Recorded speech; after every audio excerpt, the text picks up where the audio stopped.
If you're planning to buy a used car in 2026, you need to watch this video until the end. Throughout this video, we're gonna go over my experience of buying a used car off marketplace, the things that I could have improved on to make my buying experience a little bit better, and just in general, like tips and tricks to help y'all as you go on, because I feel like buying on marketplace is intimidating, especially if you have no type of car experience. I have a lot of friends, like when they're trying to look at a car, they'll be like, yo, Josh, like what should I look for? So I figured I'd just make a video to help everybody, you know what I mean? Being that I have experience with cars and I have experience with marketplace. So firstly, just a disclaimer, I am not a professional salesman or anything. I'm just a random dude that has normal experiences that you guys will probably experience too if you go on marketplace. I'm not a business. I don't buy and sell cars. All I wanted was a normal daily when I bought this car right here. The main three things we're gonna go over: educate yourself on the market and the car that you want. Be realistic with your lifestyle. So let's say if you're a person that wants to go on hikes or things like that in the future and go camping, buy a pickup truck, not a sedan or a coupe. That's gonna better fit your lifestyle. And later down the line, it'll help you, because when you try to step into those things, you won't be like, damn, I should have got this car, I should have got that. And the third is your location. Depending on if you have a house or if you park on the street, these are gonna affect the type of cars you can buy, but we're gonna get into this towards the end of the video because that is a long topic. So first, let's start about educating yourself, right? So you wanna get on marketplace, and it's kind of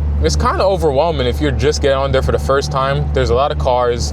Everybody's trying to make their car the perfect car. Everybody wants the best bang for your buck. So you have to understand that as a buyer, you're at the disadvantage sometimes. There's some people that just want to get rid of their car, and you can get a really good deal on this. But for the people who just want to get rid of their car, they also want to get the most out of their car. So for an example, right? If I'm going away to the army and I know I have to sell my car, I'm probably not going to go on marketplace and be like, yo guys, please, I'll take whatever you're giving me. I just want to get rid of this car, right? I'm going to be like, yo, I want to get it gone by this date. Come and let's make offers. And these are the type of people you feel out, because there's a difference between I want to get rid of my car and my car is junk and I want to get rid of my car. You do not want to buy somebody else's junk that they're trying to get out of. Be careful of that. Woo! Are y'all hearing that S2000, dude? It's distracting me so much. But in some ways, I do feel like I kind of bought somebody's junk with this car, right? The car had a lot of problems, a lot of underlying problems that I was not aware about because I just was not educated enough. So this is why I say the number one and the most important thing is to educate yourself on the car you want and also how the market for that car works. For this car, it was a manual, and when I bought it, it needed an upgraded master cylinder and slave cylinder. It needed a different clutch. It needed all these things, but I couldn't drive manual. And at the time, I was in a rush, I was impatient. I went without my brother, who was a mechanic, and he would have been able to point these things out easy. But I went with my friend, and we didn't really know that much about cars at the time to understand that these are things that are gonna need to be fixed and monies that's gonna have to be spent on the car. So I bought it, and then I had to deal with the consequences after. Versus if you can't drive manual, or you're not aware of like what things sound like or feel like when they're going bad, do research. Please, if the car feels off and it feels like it should not be doing that, just simply say, I'll come back another time. But I was impatient.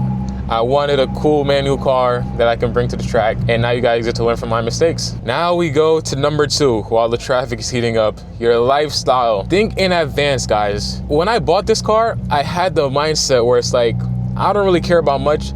I just want to have fun with this car for a year until I graduate college. I just wanted to have fun in my last year of college. I wanted a nice car that I can look back at and be like, yeah, I had that fun car, it's manual, it's cool, I can take pictures, I can look back when I'm an adult. I just wanted this car for a year. It's been almost 3 years now, 50,000 miles later, and I'm still with this car. It doesn't want to let me go, and I'm not gonna let the car go. I love this car. I'm gonna drive it until I can't no more, and then I'll probably just swap out another engine or something in it, or a transmission if I have to, and I'll just keep it forever. Like, I really love this car. I fell in love with it. It's been reliable, and I can't complain. I don't want anything else right now. And I say this right now because you might be in a pinch, and you might be like, yo, I just need something for right now. It doesn't matter how good it is, Josh. It doesn't matter if it's somebody else's junk. I just need to get to work for a couple of weeks, and then, once I stack up, I save up, I can put down money on something good. You can find a really good deal on Marketplace that will last you years. And I say this because think about your lifestyle and what you want out of this car. If you're somebody who goes to Costco, hauls a lot of stuff in it, you have active lifestyle, you're a construction worker or something like that, you want to put tools in the car, get something a little bigger. I would probably recommend a Honda Element. They look kind of funky on the outside, this little cube car, but those things have a lot of space inside. I'm telling you, if you don't know what a Honda Element is, look it up on YouTube and look at videos of how the seats go up and you have a bunch of space. Yeah, I'm telling you, that shit is perfect. If you like a construction worker, you got to carry a bunch of stuff in there. You can throw some 4x4s in there, man, and the floor is like a little rubber. It's not gonna rip. It's a perfect car. So think about your lifestyle. For me, I wanted something fun. I wanted to go to the track, so I bought this K-Series. You can't go wrong with it. I've had a lot of fun after changing the clutch. I brought it to the track twice. Me and my boy brought both our TSXs to the track, and it was a blast. That's the lifestyle I predicted for myself, and that's the lifestyle that I envisioned. So I bought this car. So even though I've had it for more than a year, now I'm in love with it, and I don't want to give it up because it fits in perfectly with what I want to achieve in life right now, which is making cool videos, going to the track, and just overall having a car that I love to drive. I'm a driver-oriented person, so I love a car that has good feedback, is manual, and in a pinch, I can put stuff in the back seat. It's a sedan. When I go to Costco, I put a bunch of shit in the back seat. My girlfriend's dog goes in the back seat. I have a bunch of trunk space that I put all my junk in, you know what I mean? So this car fits me perfectly. I really wanted a coupe, and I feel like if I had got a coupe over this, I would not be as happy with the purchase. I probably would want to upgrade to something a little bit bigger because I do carry a lot of people in my car. So just be realistic with the fact that just because it's a cheap old car, it can be a good cheap old car. Don't just go out there and buy whatever because it's cheap. Buy something that you actually see yourself enjoying to get into every single day. Because spending even $2,000, that's a lot of money, especially in this economy. Don't just throw money away because you need something from A to B. Buy something that can do that, and you'll also enjoy driving because there's a lot of good steals out there. You just gotta look and know where to look. And last but not least, your location. And I say this because I mentioned a lot of times that this car needed a lot of work when I bought it. And I did a majority of the work on this car. The only thing I brought to a shop was to change the clutch, and that is a crazy big job. I was not about to do that myself. You know what I mean? My brother is a mechanic. He like, yo, just bring it to a shop, bro. We're not trying to deal with all that. And I say this because if you have the space to work on your car, that widens the amount of cars that you can buy. I mentioned earlier, you don't want to buy somebody's junk, but if you have the space and you understand what you're getting yourself into, you can park that car up for a week and turn it from somebody's junk to your treasure. But if you're parking on the street, I understand that with street cleaning, you got to move your car, once or twice a week so the street cleaning guy can come around. So if you don't have the accommodations to park your car up while you're doing all that work that's required, you might want to up your budget just a little bit or spend extra time looking for something that you won't have to do work on. Because I ain't gonna lie, when I bought this car, I was like, damn, there were so many other options that were just like $1,000 or $2,000 more. If I had understood that I would have to change a clutch that soon and do all that extra stuff, me personally, I would have coughed up the extra $1,000 or $2,000 and bought something that I could have just ran for like a year or two.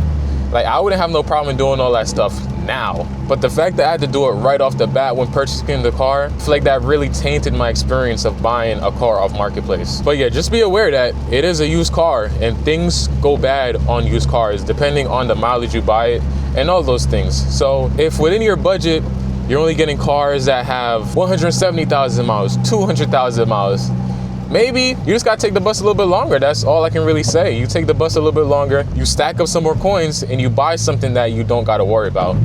Because the worst thing is buying a car you gotta worry about and you can't drive it, bro. I think me personally, after buying this car and doing all that work, my next used car, because I'm going to hop on Marketplace for a couple more cars, I ain't gonna lie. This is not a one and done thing. A lot of people are scared to buy Marketplace because they think they're gonna get scammed. And there are a lot of scams out there, but there's a lot of deals.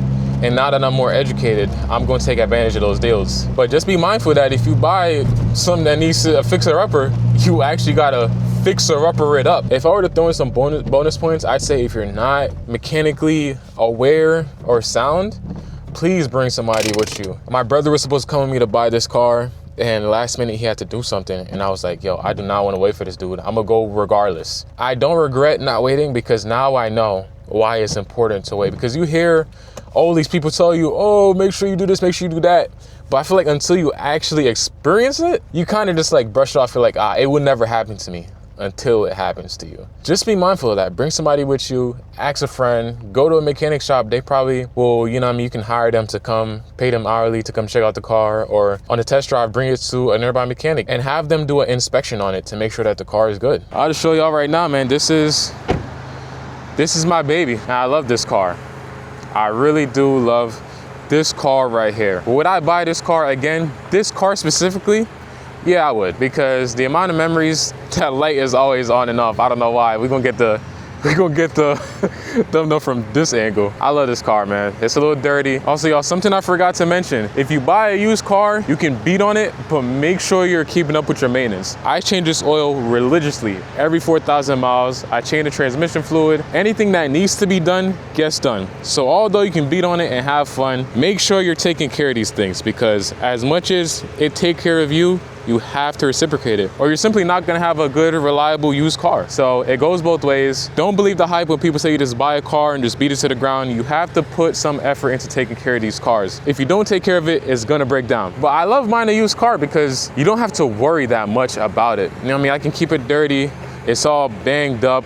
You know what I mean? The front grille is kind of cooked. It's like, I came outside one day and somebody hit it right here. It sucks, you know what I mean? Don't get me wrong. I would rather somebody not hit my shit. Just be wary that there's pros and cons. If you got the budget to buy something brand new, buy something brand new. Don't waste your time dealing with a car that you gotta work on. But if you want that flexibility of having something that you beat on, it's convenient, you know what I mean? Stick to reliable brands if you don't know what you're getting yourself into. People typically stick to Japanese cars. My first car was a Civic. That shit was reliable as hell. I bought it from a used car dealership, but it didn't give me no problems. Literally only oil changes. That's all I did on that car. Oil and transmission fluid when it needed to. It just ran like a beauty. I bought this. Other than the stuff that was wrong with it, it's held me down. 50,000 miles. I love this car. I wouldn't trade it for anything. It brought me to Indiana and back. I can't complain about that. If you made it this far to the video, thank you guys for watching. We've made it to the spot. Good luck on your ventures looking at a car. If you have any more questions, drop them in the comments below. Like and subscribe. And I hate to bring it up right now, but make sure you buy TSX. These cars are amazing. Buy TSX and travel. You all know I live and die by that. And I'll catch y'all in the next video, guys. Peace.